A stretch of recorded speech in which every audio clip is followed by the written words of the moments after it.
Baik, sekarang kami keluarga besar tim hukum BRAN di sidang Pengadilan Negeri Jakarta Utara mengucapkan selamat nih kepada Managing Partner RAN Law Firm, Sekretaris Tim, Saudara Ahmad Riyadi, baru saja meminang calon istri yang kemarin. Sehat ya, Mat? Kemudian yang kedua, sebagaimana kalian tahu ya, bahwa tadi ada profesor. Dia sendiri tidak memahami unsur apa yang bisa mengenakan kami di 335 itu. Betul nggak, Mat? Iya. 335. Di mana ancaman kekerasan dari situ? Saya juga mengikuti live TV kata Hakim Agung Bayu Sumur. Tidak ada unsur kriminal di situ. Terima kasih. Unsur pidana di situ. Ya, kamu ngomong. Tadi apa kata Pak Gayus di TV One tadi? Pak Gayus di TV One membilangkan contempt of court itu terbagi dua, ada sipil, adapun kriminal, dan tidak masuk unsur kriminal sama sekali. Jadi tidak ada unsur pidana di situ. Jadi sangat disayangkan Pak Gayus Lumbun sangat menyayangkan. Dilaporkan. Iya, sangat dilaporkan ke pihak kepolisian. Itu baru Prof. Gayus Lumbun saya tahu, kita sering narsum bersama dia. Jadi bayangin ya, kami ini penegak hukum, kami ini sejajar. Hanya bedanya mereka pemutus, tapi mereka nggak bisa memutus perkara kalau nggak ada kuasa hukum yang mendampingi klien si pelaku. Terus nggak ada JPU yang bacain, hanya memutus taruhlah di atas dia. Nah kalau perilakunya menzolimi, kira-kira kalau kalian berada di posisi saya, bagaimana?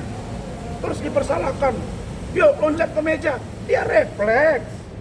Terus saya teriak-teriak sampai bilang sadar. Ambil aspek psikologisnya. Pikiran saya sudah sangat-sangat tertekan. Nah karena itu kalian mau lapor. Nanti kami minta Prof. Gayus menjadi saksi. Kami pun besok akan melaporkan juga dugaan apa? Penyalahgunaan kewenangan dan dugaan penganiayaan oleh 2 orang kepada saya. Dan ditambah dengan yang lain. Kami tidak mau berbenturan dengan jaksa dan lain-lain. Hakim pun kita nggak mau benturan. Jadi 3 pasal yang dilaporkan kepada kami, 1 pun tidak masuk unsurnya. Dan ini pasalnya, setahun setengah, 3 minggu. Sampai ada kesan dipaksakan. Dan ingat, contempt of court belum diatur. Jadi baru ini kejadian di Republik ini, ada lembaga tinggi sekelas Mahkamah Agung memerintahkan Pengadilan Negeri Jakarta Utara dan Pengadilan Tinggi untuk melaporkan rekan sejawatnya. Apa yang mereka bela dari periksa dulu lah Sofia Tambuna dan kawan-kawan. Periksa kami udah ke KY. Panggil KY, panggil kami. Barulah buat laporan. Jadi kalian ini sok bersih, tapi banyak yang kotor. Jadi kalau kita sama-sama ada masalah di lembaga, dengarin kata-kata saya. Belum cukup kan saya sudah sebut tadi dari penyidikan sampai dakwaan, sampai juga ada di lembaga penegak hukum itu sekarang pun ada di peradilan itu. Kita nggak mau ungkap aja, tapi kalau kalian mau saya kasih tahu, ini saya jelasin. Jadi bagi kami laporan tersebut dan itu Razman dan kawan-kawan. Tadi humasnya bilang lebih dari 2 orang, ya nggak apa-apa. Kalau begini malah makin bagus. Supaya semua pimpinan organisasi advokat mereka lihat bahwa ini loh anggotaamu. Ini Rahmat ini dengan Bu Eli dan ini pimpinan organisasi Bang Otto. Ini Ferrari, tadinya KAI. Sekarang Ferrari. Pak Lecu, kemudian Pak Rihan Huta Barat, kami ada 33 orang. Yang ada di situ ada 15 orang. Ya sudah, kami akan hadapi. Dan jangan lupa ya, kami tetap pada pendirian hakim diganti, itu jelas ya. Betul. Dan harus live. Di luar itu harus juga terbuka, tidak boleh tertutup. Tidak ada di situ video porno. Kami hanya mau buktikan benar tidak Iklim Hakim mengaku ke saya pelecehan, benar tidak ada chattingan Hotman. Ingat ya, kok hakimnya sempit cara berpikirnya. Yang disebut pelecehan seksual itu ada 2, verbal non verbal, gitu loh Mas. Ya betul. Masa sih Anda tidak mengerti? Verbal non verbal apa? Jadi ini bukan anak di bawah umur. Kalian ini ya terlalu baper ya. Seolah-olah paling bersih. Saya datang dengan teman-teman kalian gak hargai. Atas nama Ikatan Hukum Indonesia, Ikatan Hakim Indonesia. Zarub Richard hampir 1 T, kalian diam aja. Masya Allah. Hasbi, mantan sekretaris Mahkamah Agung, diam aja. Ronald Tanur, diam aja. Jangan gajah di pelupuk mata. Gelap kalian lihat, semut di seberang lautan terang. Gak boleh, bos.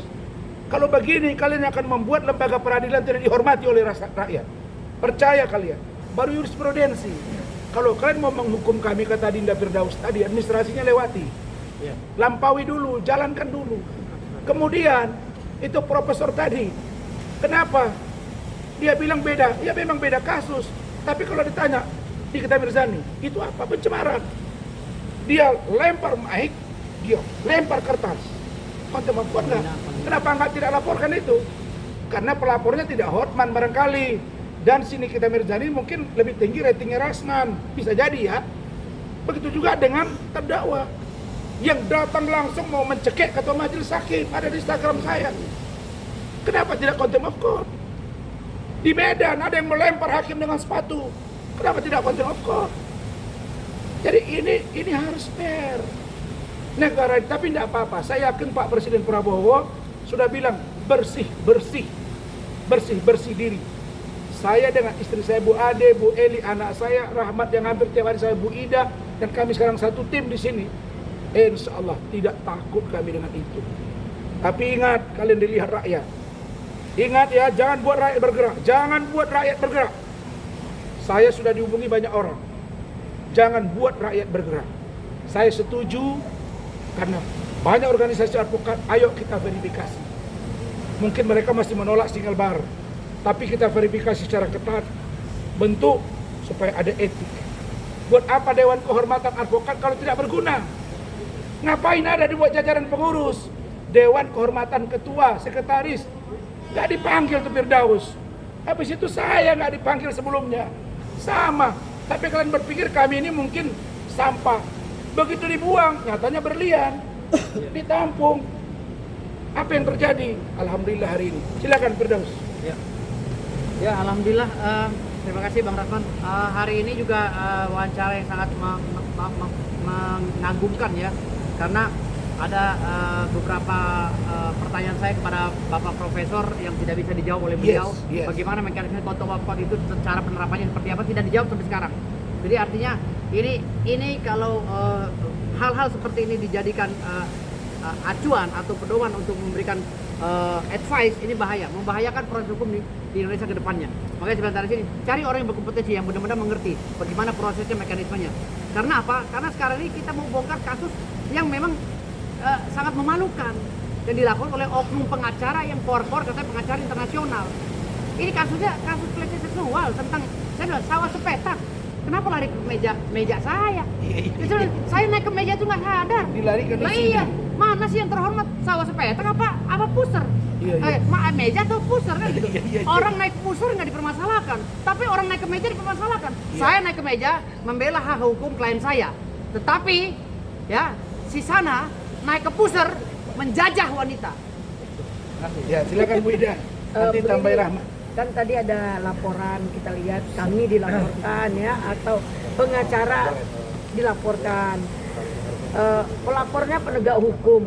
Apa dia tahu setiap kita punya etik, setiap kita punya dewan kehormatan. Kalau melaporkan polisi harus dari Propam dulu. Kalau melaporkan kami harusnya semua pengacara, harusnya organisasinya dilaporkan ke organisasi dulu. Saling menghormati organisasi karena kita setara. Jadi kami anggap laporan itu kami belum indahkan. Kenapa? Belum sesuai dengan administrasinya. Ya, Belum tentu juga kita mau datang. Tidak Dipanggil. cocok itu. Ya. Kalau dia datang ke kalau kami ya dari pengacara Bang Rasman ini 80% itu adalah Pradioto. Ya, benar. Ya, 80% pengacara Bang Rasman adalah Pradioto. Dia datangi dulu Pradioto. Kami biasanya kalau Pradioto ini profesional, dia melindungi anggotanya, profesional. Dia pasti panggil dia. Nggak seperti KAI. Oh bukan, itu organisasi yang harus direvisi. Kalau organisasi Pradioto ini dia panggil dulu anggotanya, Tanggung jawab. tanggung jawab dia. Pasti di sidang etik dipertanyakan pantas dan patut nggak dia dibolehkan dikasih surat baru boleh nggak dia diperiksa. Kalau tidak sepatutnya dia nggak diizinkan, diberi surat kepada kepolisian tidak izin untuk Dan diperiksa. organisasi bertanggung jawab. Nah, organisasi bertanggung jawab atas etik yang kami lakukan. Tapi tolong ya Bapak Hakim yang mulia, Dewan Mahkamah Agung, kita setara loh. Dan ingat Mahkamah Agung, jangan merendahkan hukum, karena di dalam ruangan itu kami bukan bandit dan preman. Kami pakai baju toga, hakim pakai baju toga, jaksa juga pakai baju toga. Jadi jangan gampang melaporkan advokat. Yang kalian laporkan advokat, bukan preman, Kami punya bukan kuasa. terdakwa, Kami bukan punya Hotman surat Paris. kuasa. Ya, Hotman Paris itu adalah advokat yang tidak bermoral Dan sudah diberhenti. dan sudah dipecat Pernah dari dipecat. Pradi Oto. Nah, kenapa tidak dan dia juga tidak tahu menempatkan diri. Kenapa saya bilang tidak bermoral? Jelas dia dalam BAP-nya dia menyampaikan bahwa dia melakukan check-in dan melakukan peras-peras payudara. Apakah itu pantas dan patut? Itu yang harus dietikkan. Kalau memang dia di Pradi organisasinya, dia dulu diperiksa di etik. Dan kalau ada, kata Pak Oto Hasibuan, kalau ada pengacara yang bilang bahwa pengacara lain melanggar etik, berarti dialah yang melanggar etik. Kalau diumbar di media, kita tidak pernah mengumbar-umbar dia di media, ya. Jadi tolong seimbang dan berimbang. Maaf sekali lagi, tolong berimbang. Nah, penegak hukum, hakim, harusnya dia panggil dulu kita. Dia panggil dulu, kita kan udah masukkan surat permohonan, dia panggil dulu hakim itu. Siapa yang ini? Dan kami ingat, kami akan bongkar. Ada tim yang menemui hakim sebelum bersidang. Bantu dong Bang Rasman, dijawabnya berapa meter kalian punya uang. Itu kan nggak boleh juga, dapat dibuktikan. Nah, inilah akibatnya. Baik, sebentar. Gini, yang merekonstruksikan surat kami itu ke KY, tadi udah kami minta audiensi Mahkamah Agung Presiden. Itu Rahmat yang meramu. Coba singkat aja. Oke, baik. Dia Teman-teman merekonstruksikannya media, ke pertama gini, saya memberi tanggapan terhadap laporan Hakim Pengadilan Negeri Jakarta Utara yang didampingi oleh Pengadilan Tinggi DKI Jakarta ke Mabes Polri hari ini. Ketua langsung. Saya mau nyampaikan pernyataan bahwa Pengadilan Tinggi dan Pengadilan Negeri yang menyampaikan laporan itu adalah hakim-hakim yang tidak taat kepada perintah Mahkamah Agung. Teman-teman harus membaca kembali press release yang disampaikan oleh Hakim Agung. Yang dilaporkan adalah content of court. Oke? betul. Yang dilaporkan adalah content of court. Itu perintahnya gitu loh. Tapi sama-sama kita ketahui, saya selama ini memahami sebuah adagium hukum yang bahasa Indonesianya bahwa hakim dianggap orang yang paling mengerti hukum. Ya kan? Dianggap bahwa dia ini orang yang paling mengerti hukum. Tapi pada hari ini saya mulai meragukan adagium itu. Oleh karena perbuatan mereka sendiri gitu. Membaca instruksi Mahkamah Agung pun mereka tidak mengerti gitu. Kita harus melihat bahwa pasal yang disangkakan, pasal yang mereka laporkan itu 335, itu 207, 217 itu bukan tentang content of court Itu gitu. KUHP biasa. Dan itu KUHP biasa. Sejujurnya content of court ini belum bisa berlaku gitu. Karena ini adanya di RKUHP gitu. Dan Januari 2026. Dan Januari 2026 baru berlaku dan bisa dibuat laporan. Ini ada apa sebenarnya gitu? Antara Mahkamah Agung, Pengadilan Tinggi dengan Pengadilan Negeri Jakarta Utara, kenapa bisa tidak sinkron begini gitu? Kami akan menselidiki apa yang terjadi sebenarnya gitu. Yang kedua, ada kekesalan tersendiri yang mau kami sampaikan kepada Mahkamah Agung khususnya, KY pada umumnya, dan juga Pengadilan Negeri dan juga Pengadilan Tinggi. Terkait dengan apa gitu? Secara terburu-buru mereka melakukan preskon, mereka mengambil sikap tanpa memanggil kami terlebih dahulu. Tanpa memberitahu atau meminta keterangan kami. Padahal secara hukum sikap pengadilan itu tidak pernah dilakukan dengan dasar terburu-buru. Selalu harus mendengarkan kedua belah pihak. Baik pihak penggugat dan tergugat. Lalu kemudian hakim memutus. Lah kenapa perbuatan mereka dalam sehari-hari yang mengutamakan mendengarkan orang lain, tapi pada hari ini mereka tidak lakukan itu.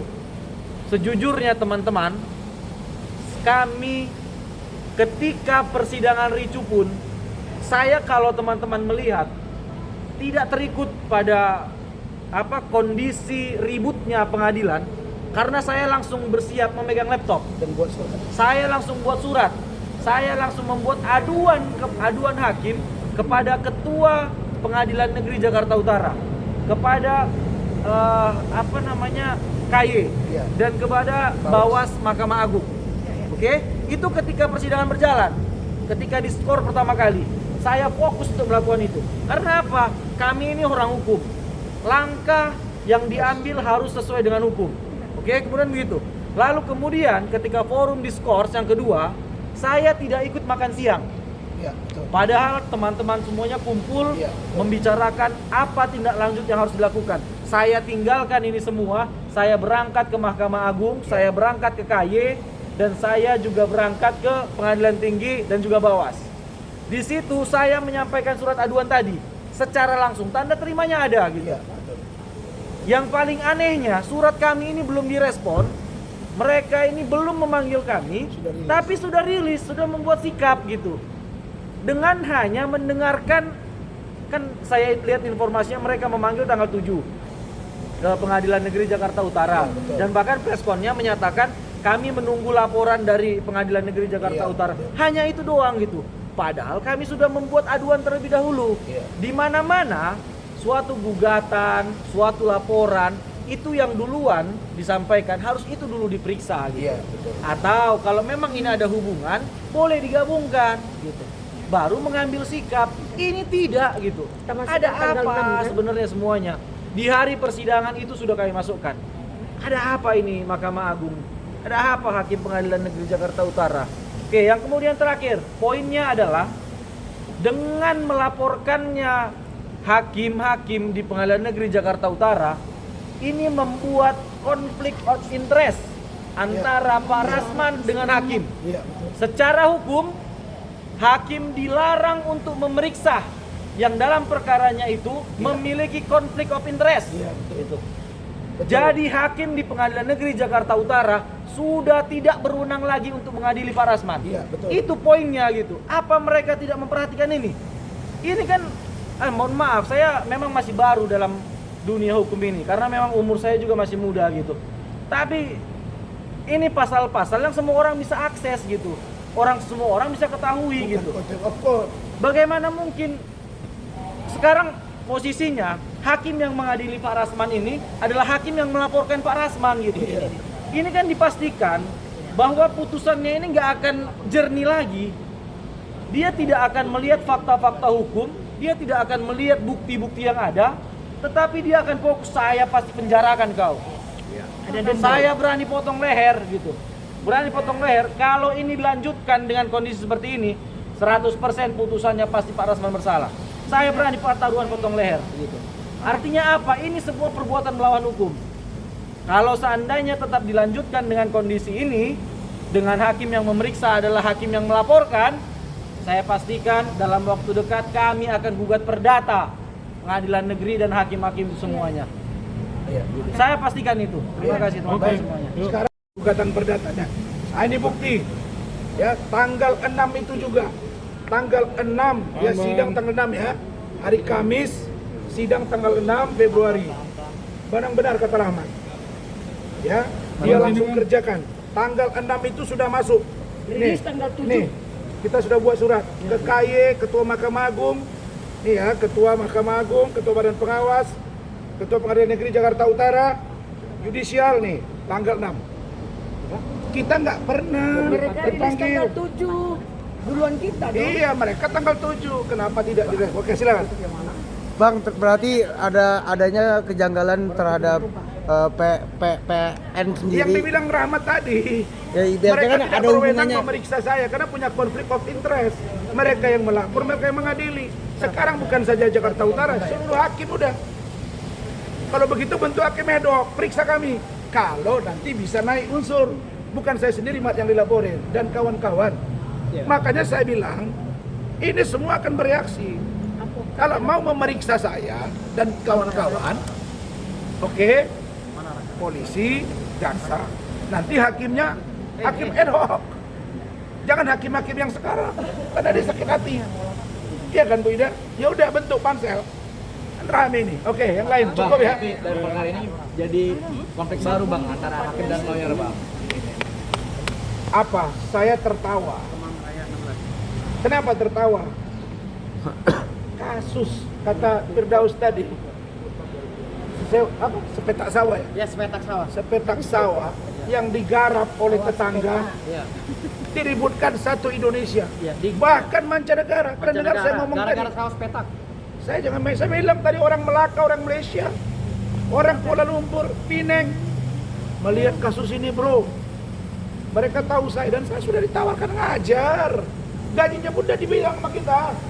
Di luar tempat tinggal saya gajinya 7.100 ringgit, sama dengan hampir 30 juta. Dan itu di luar tempat tinggal saya. Saya adalah alumni terpopuler 2002, ada piagamnya, ada suratnya. Kalian ini ya, kita ini ingin perbaikan bangsa ini. Saya bilang jangan hukum Bu Ida sama Firdaus dan kawan-kawan. Saya saja. Tapi ingat, tidak mungkin orang akan siap. Hari ini semua mata terbuka. Itu tadi kata Rahmat, benar itu. Hakim mengerti hukum, melaporkan, dia yang nyidangkan. Ya sama dengan saya berantem sama orang, saya tangkap, saya penjara, pasti. Tapi saya takut tidak. Kalau ini demi perubahan, ayo sama-sama. Oke? Thank you.